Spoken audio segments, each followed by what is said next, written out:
안녕하세요. 5월 12일 월요일 아침마다 새로운 이성재 목사입니다. 새롭게 시작하는 한 주간 하나님과 함께 시작하는 한 날 되시기를 빕니다. 오늘 묵상 본문은 누가복음 13장 22절에서 30절 말씀이고요. 제목은 좁은 문으로 들어가라 제목으로 말씀 나눕니다. 제가 24절 말씀만 받들었습니다. 좁은 문으로 들어가기를 힘쓰라. 내가 너에게 이르노니 들어가기를 구하여도 못하는 자가 많으리라. 아멘. 여러분, 누가 천국에 들어가게 될까요? 그리고 몇 명이나 천국에 들어갈 것 같습니까? 어떤 교파는 요한계시록에 나오는 1414만 4천 명이 구원을 받는다고 하며 자기 교인들을 그렇게 이제 모으는 교파들도 있습니다. 대표적으로 신천지가 그렇죠. 오늘 어떤 사람이 예수님께 나와서 구원받을 사람에 대해서 질문합니다. 예수님께서 무엇이라고 대답하셨을까요? 23절에 보면 누군가가 구원받을 사람의 숫자를 물어봤어요. 왜 이런 질문을 할까요? 사람들은 쓸데없는 숫자의 우상에 이제 빠져 있습니다.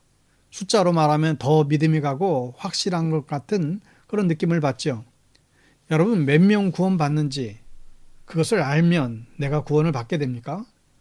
사람들은 쓸데없는 것에 관심을 갖습니다. 이런 것에 관심 갖지 마시기 바랍니다. 예수님께서는 이 질문에 대답도 안 하시고 또 다른 대답도 하지 않으셨지요. 24절에 보면 너희는 좁은 문으로 들어가기를 힘써라. 내가 너에게 말한다. 들어가려고 해도 들어가지 못하는 사람이 많을 것이다. 예수님은 구원받은 사람의 태도, 어떤 사람이 구원받는지에 대해서 말씀하시죠. 구원을 받는 첫 번째 태도는 좁은 문으로 들어가는 것입니다. 여러분, 예수님을 믿고 구원받는 길의 문은 사실 좁습니다. 넓고 아무나 들어갈 수 있는 그런 문으로 여러분 들어가지 마세요. 구원의 문은 좁다는 거예요. 문이 넓고 좋은가? 사실 이게 중요하지 않습니다. 이 문을 열었을 때 누가 나오는가? 그곳이 어디인가? 이것이 더 중요한 것이죠. 그러나 사람들은 넓은 문을 더 좋아하지요. 교회 생활도 좀 편하게 사람 신경 안 쓰는 교회로 가려고 합니다. 이러다 보니 기독교인들은 줄어드는데 반면 큰 교회는 더 커지는 현상이 있죠. 왜 이럴까요? 사람들이 작은 교회에서 상처 입으면 그냥 큰 교회로 옮겨버립니다. 그리고 아무 눈치 보지 않고 또 아무 일도 안 하고 부담 없이 속 편히 다닐 수 있는 그런 교회로 몰리는 것이죠. 그러나 여러분, 넓은 문이 아니라 좁은 문으로 들어가려고 애쓰시기 바랍니다. 예수님을 믿고 성경 말씀을 배우면 배울수록 우리가 알고 믿는 것대로 사는 것이 사실 얼마나 괴로운 것인지 깨닫게 되죠.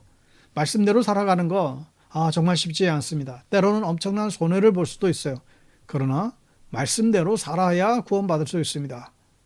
우리 모두 좁은 길을 걸어갈 수 있게 되기를 축원합니다.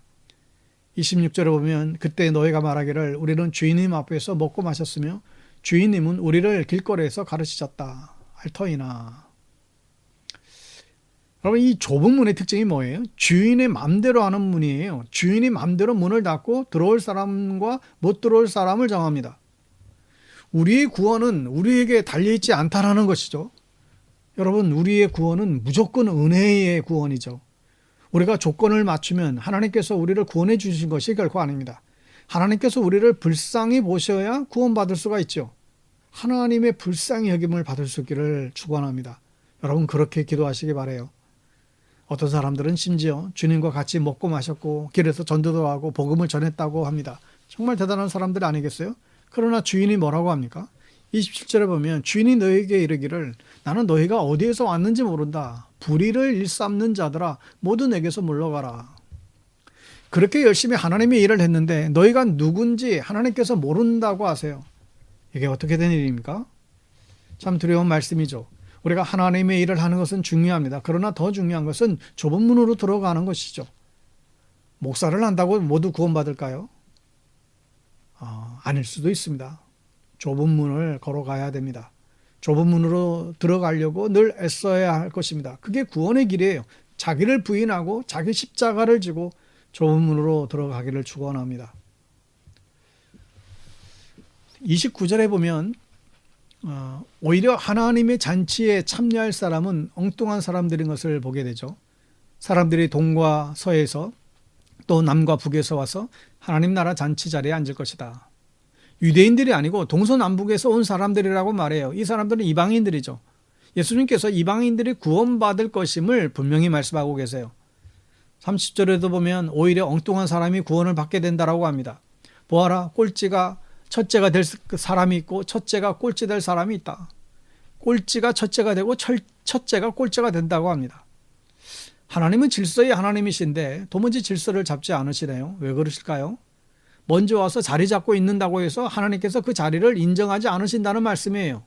하나님께서는 늘 우리를 긴장하게 하죠. 여러분, 오래 교회를 다니면 큰 믿음이 아니라는 것입니다. 오히려 새로 교회에 나온 분들이 믿음이 더 큰 것을 볼 때가 있죠. 새로 오신 분들은 말씀을 사모하고 그냥 가르치는 대로 받아 먹습니다. 여러분, 우리는 늘 영적으로 긴장하고 살아야 됩니다. 구원의 문은 주님 마음대로 열리고 닫혀요. 하나님의 은혜로만 구원받을 수 있습니다. 늘 주인 대신 하나님만 의지하며 살아가는 여러분 되시기를 바랍니다. 오늘 말씀의 결론은 구원은 하나님께서 주시는 것이다.